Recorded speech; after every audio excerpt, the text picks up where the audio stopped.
routine throughout hybrid or remote learning? The Wraparound Services Department. Routine and structure are foundations for success. So implementing a structure to your day can give you a sense of control. It also improves your focus, organization, and productivity. So if you think about it, the schedules are what our children use in their day-to-day school settings. So continuing this at home can only help them to be successful during this time, as well as ourselves. We're stuck there too. Routines allow students to quickly accomplish day-to-day tasks that are required of both the teacher and the students. Routines also help to create smoother transitions between activities and therefore allow for fewer opportunities for disruptions. So when you're sticking to a routine, you are just doing one task at a time, and you're more apt to complete the tasks. Next, we're going to take a look at some helpful remote learning tips. So avoid procrastinating, and that helps when you have a schedule. So we started right here with create a schedule. You can video chat with your friends about class. A lot of times the teachers have great communication with students through whatever program they're using. It's common with the Google Classrooms. If you have a dedicated workspace, you know when to stop for the day, which shouldn't be a problem, and stay off social media when you're learning. Sometimes it's easy to get distracted with that. So putting a phone away, making a list, and it says celebrate as you complete tasks, but when you make a list, you're more apt to stick to it, as it said before, in routines and schedules.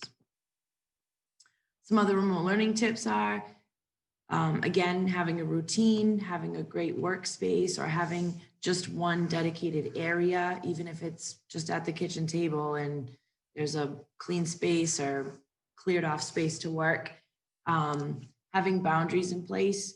So knowing that chores are not going to be interrupting the daytime of the learning time period, taking breaks, making sure that you're keeping up with emails or messages from teachers, things like that. And also using resources such as the ones that the teachers provide or that the school has given as suggestions. So the struggle is real. So some ways that parents and our guardians can support their children's online learning at home.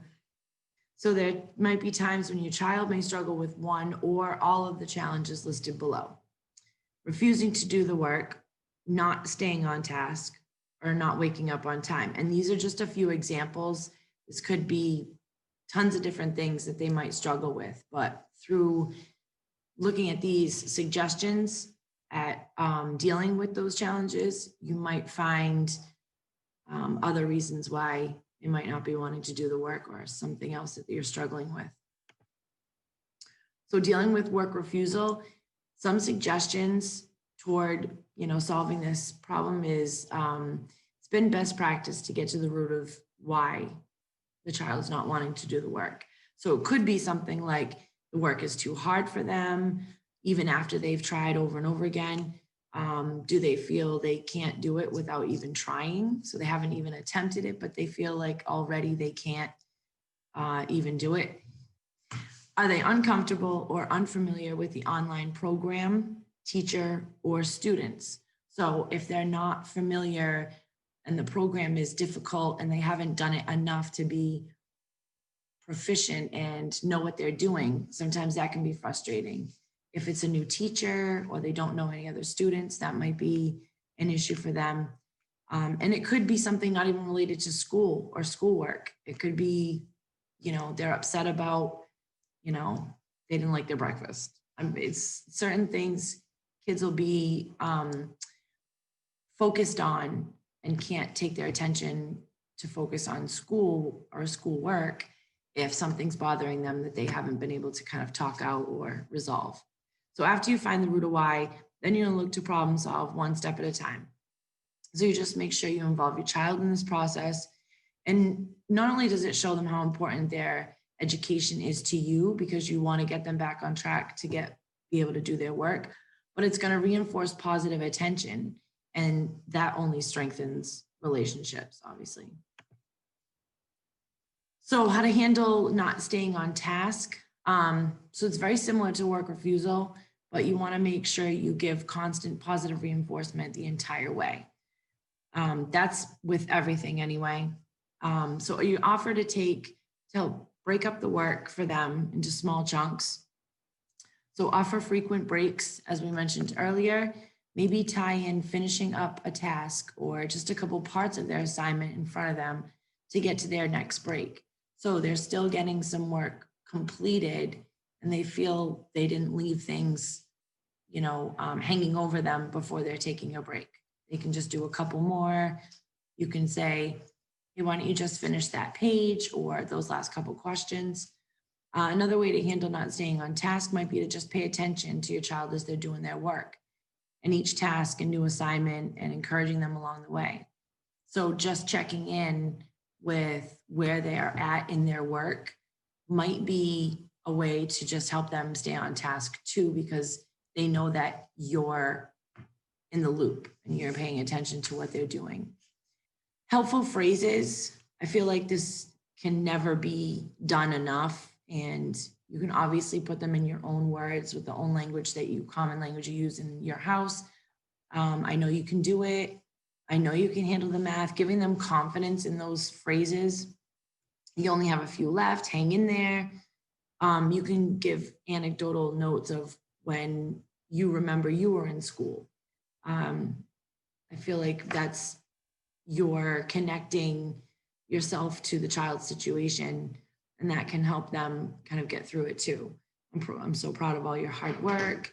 I can't wait to see all your finished work. You're giving such amazing effort. Sometimes if they're not doing things correctly, it's important to let them know that they're giving effort, because half of the battle is going to be the effort and trying it. Also keep in mind, you don't want to go too far from them if they're having trouble staying on task or concentrating, because it helps them seeing how interested you are in their progress. But also you're going to be giving them positive feedback and praise as they go along. And if you're going to be focused on it, then it'll help them focus too. Help with not waking up on time. Some suggestions towards solutions would be that when it comes to not waking up, a couple of general reasons for their not wanting or being able to wake up in the morning, it could be they went to sleep too late, or they weren't going to sleep once they were in bed. So whether they have electronics or whether they just couldn't sleep or whatever the case may be. So between those two reasons, there are obviously many causes, and it's best to get to the root of the cause and to be able to set limits for them, because a lot of times they won't be able to set the limits for themselves. Even as adults, we tend to not set limits for ourselves. And it definitely will affect your work. Maybe a good idea to make their routine fun by creating a schedule with them on paper or poster to hang out for them to check and help stick to. So this is something that would be their project, but obviously guided by you, the parent or guardian. It could be even used as a reward chart, and they receive recognition rewards such as extra playtime, extra video game time on the weekends, or whatever you feel is applicable to something to work toward. There are tons of free charts and routines online. You can Google, you can print them out, you can do anything from copy them onto a piece of paper. Your child could copy them, and sometimes just decorating and making it fun might be a good thing for them to do as a break as well. So these are some techniques to help when your child, when they might lose their cool. And you have to remember too, that just like parents get stressed out at work or with multiple jobs or responsibilities, this can also happen with students and young students all the way till even college, especially with this new virtual school. They're missing their friends, their teachers, and just that in-person hands-on instruction. You want to try to keep a cool, calm, and consistent volume and tone. And as much as it might be very difficult. You have to think of how it will only make them more escalated when you become escalated. So when a child vents, first you want to listen and then restate what you think they're saying. This way it validates how they're feeling, but you're not putting words in their mouth because they're going to tell you first how they feel. And it's okay for them to feel how they feel. You can't ever tell anybody how to feel about something, but you also want to try to process with them about their feelings. You want to keep things simple. Be clear, direct, and respectful in what you say and how you say it. They're going to learn from that, but also you want to set certain limits and make sure that you're very clear about what the expectations are. You're going to choose wisely about what you insist upon.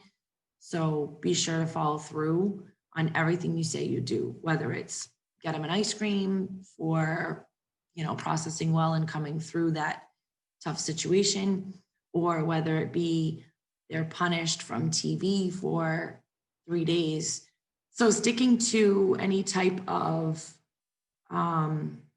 anything that you say that you're going to do and following through will just teach them that you're going to be consistent, and that's going to show that they won't be able to, I don't want to say get away with things, but it's almost like they need those boundaries. It's very important for them to have those boundaries. It encompasses safety and respect and love and caring and nurturing, all come from following through on everything that you say you're going to do.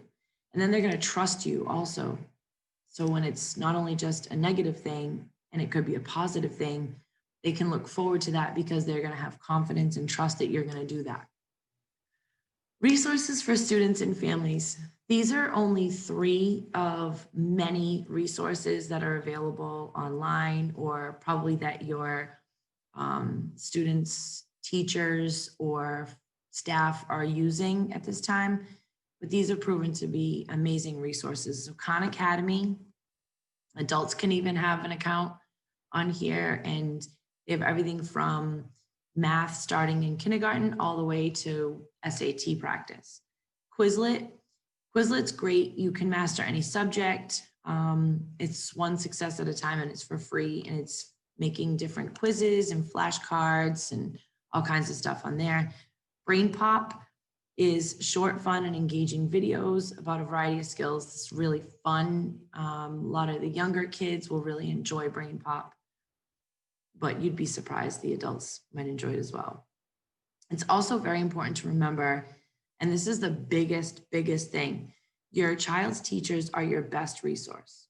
So many have already established daily or weekly ways of communication. They also have or provided to families and students their email addresses. However, they are available on the school's website. In a worst case scenario, if you're still struggling with communication, you can reach out directly to your child's school, and we're all here to help support all of our New Bedford Public Schools students and families. To receive the New Bedford Public Schools text alerts, you're going to text Y to 67587 and just make sure that your school has your cell phone number and opt in to receive. And then reply Y to confirm, or reply help for more info. So obviously the text message and data rates might apply. So this is just to say thank you and that we're here to help. So the Family Welcome Center hotline that's on the main New Bedford Public Schools page is still available. And don't hesitate to call your school's wraparound coordinator or family engagement specialist. Thank you very much.